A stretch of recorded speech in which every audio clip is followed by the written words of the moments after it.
Ayun na nga at nakalabas na tayo ng barko at nandito tayo ngayon sa Orlando Airport at ayun, nag-aantay tayo ng kaunting oras para sa flight natin.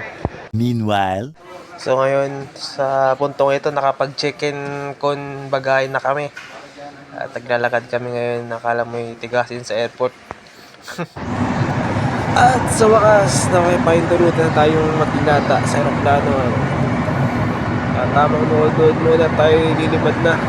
one eternity later.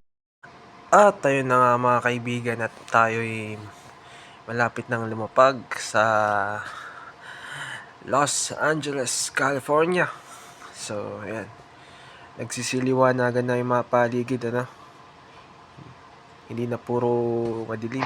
At ayun na nga mga kaibigan at nakalapag na kami ng LA, ano, na napagdadampot na rin namin yung mga bagahe namin. At nag-iantay kami ngayon ng shuttle bus. At ganun-ganun lang ay andito na kami ngayon sa hotel.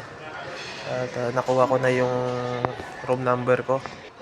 At, at mabilis lamang at dito na ako ngayon sa room 820. At kasama ko ngayon si Boss Ray Esteves.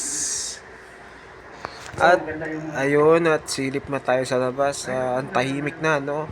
Senyalis na yan na kailangan nating magpahinga at may mahabang araw na naman bukas.